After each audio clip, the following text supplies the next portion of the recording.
Bonsoir. Ce soir, c'est la lune nouvelle. Ce soir, c'est la soirée du Posata, comme pour toutes les soirées de pleine lune et de lune nouvelle, quand les laïcs et les monastiques se rassemblent dans les temples. Les laïcs arrivent et font des offrandes de fleurs, de fruits, et ils lisent à voix haute les préceptes. Les monastiques, eux, quand ils se rencontrent dans les temples d'Asie du Sud-Est, tout au moins, lisent le Vinaya, le code de discipline monastique. Et dans les écoles japonaises, nous, monastiques, nous lisons aussi les préceptes. Parce que c'est important, ces soirées Vinaya, ce sont des moments pour regarder ce qui s'est passé sur ces 15 derniers jours, depuis l'autre lune, euh, et savoir comment nous nous sommes conduits, comment nous avons parlé, et plus généralement comment nous avons respecté les préceptes.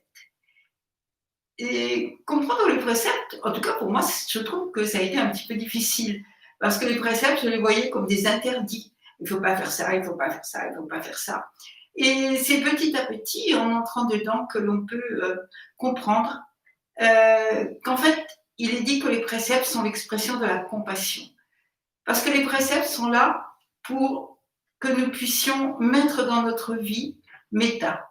Méta, c'est la gentillesse aimante, c'est l'attention qu'on porte à soi-même et aux autres à travers nos actions, à travers nos paroles. Méta, pour moi, c'est prendre soin. Et lorsque nous suivons les préceptes, en fait, nous prenons soin de nous parce que nous évitons de nous blesser par des actions négatives et nous prenons soin des autres parce que nous évitons de les blesser par nos actions négatives. C'est pourquoi ce soir, je voudrais lire les préceptes avec vous euh, et ensuite je voudrais lire le Metta Sutra, le Sutra de la compassion, pour que nous partagions tout cela ce soir, dans cette soirée du Posata, dans cette soirée de lune nouvelle. Mais je vais commencer par m'asseoir. Je vais commencer par m'asseoir quelques minutes parce que moi aussi j'ai besoin de m'arrêter. C'était une journée assez chargée comme la vôtre, j'imagine. Et ensuite, je vais me lever pour me mettre face à la caméra, qu'on puisse bien m'entendre. Et je vais lire donc les préceptes et le Sutra de la compassion. Je vous recommande, vous allez faire ce que vous voulez, mais je vous recommande de rester en zazen et de juste laisser les paroles, ces paroles du Dharma passer à travers. Merci.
Les préceptes.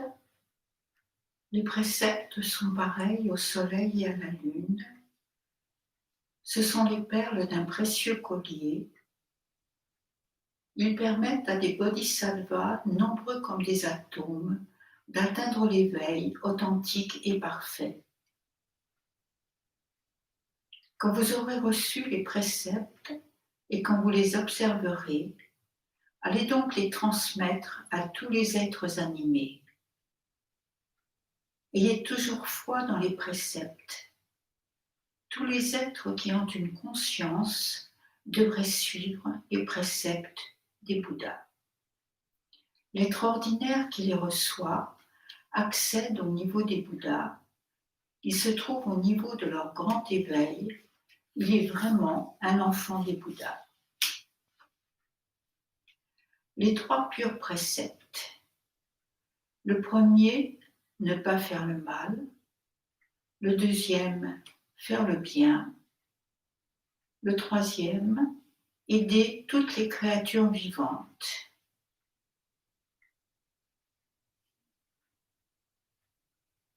Les 10 prescriptions solennelles. Ne pas tuer. Ne rien prendre qui ne vous soit donné. Ne pas avoir une conduite sexuelle qui ne respecte pas soi-même et les autres. Ne pas mentir. Ne pas consommer de nourriture ou de boissons qui peuvent intoxiquer le corps ou l'esprit. Ne pas parler des erreurs des autres. Ne pas être fier des compliments ou des éloges d'autrui. Ne pas être avide, ni de la loi, ni des biens matériels. Ne pas donner prise à la colère. Ne pas médire des 3 trésors. Tous les Bouddhas ont reçu et observé les 3 refuges, les 3 purs préceptes et les 10 prescriptions solennelles. En recevant ces préceptes, on réalise la sagesse suprême de la Bodhi, la pure, l'indestructible illumination de tous les Bouddhas des 3 périodes de temps.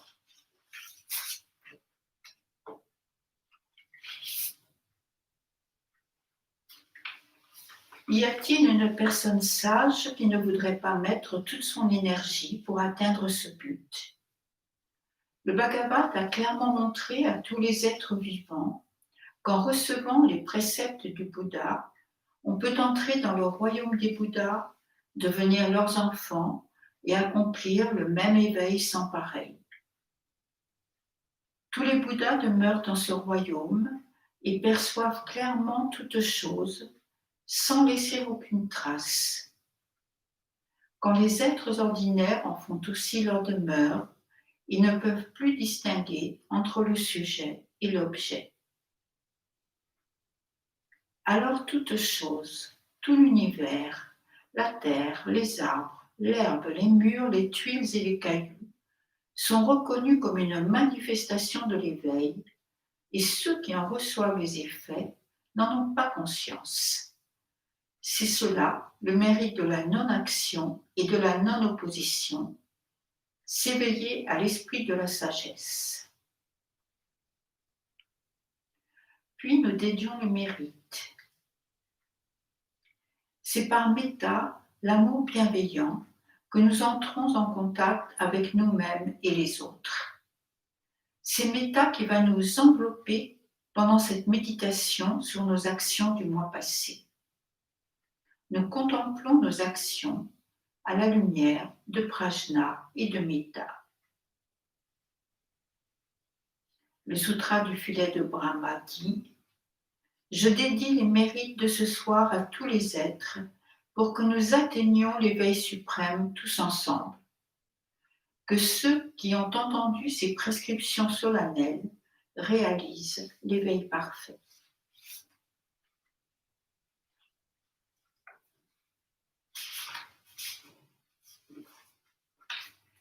Voici le sutra de l'amour bienveillant dans une traduction de Thich Nhat Hanh, mise en français par ses disciples. Celles et ceux qui veulent atteindre la paix et le bonheur doivent apprendre à pratiquer régulièrement la droiture et l'humilité et à employer un langage aimant. Ils savent comment vivre dans la simplicité et le bonheur. Ils mènent leur vie avec amour, harmonie, calme et maîtrise de soi.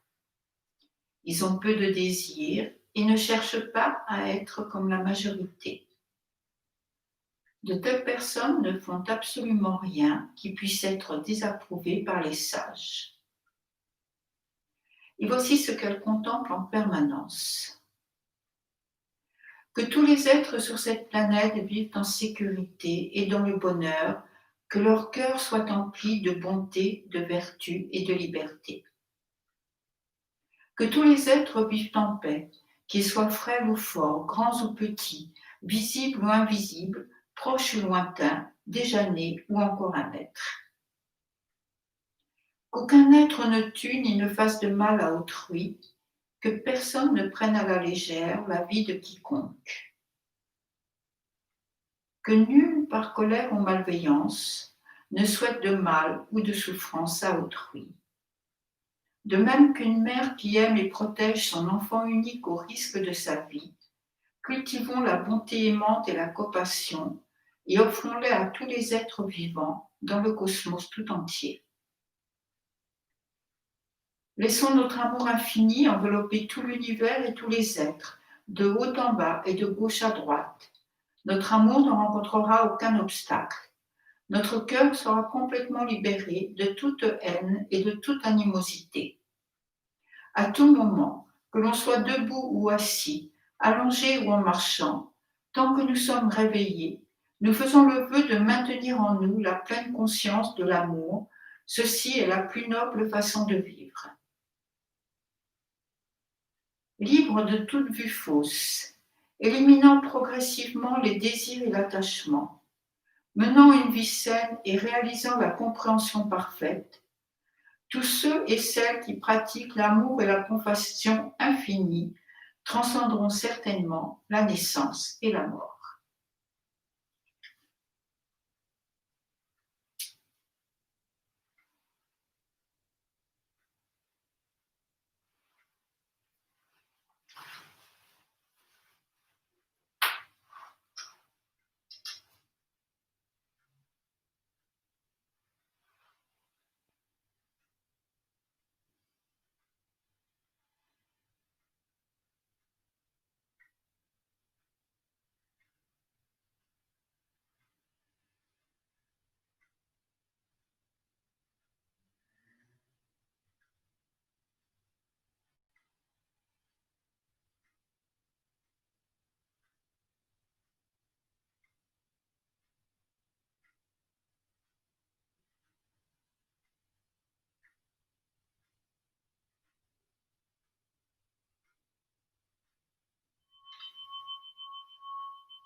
Voilà, une soirée du Poussata ensemble, une soirée pour que, grâce aux préceptes, en nous appuyant sur les préceptes, notre vie puisse s'emplir de compassion, d'amour bienveillant pour nous-mêmes et pour tous les êtres.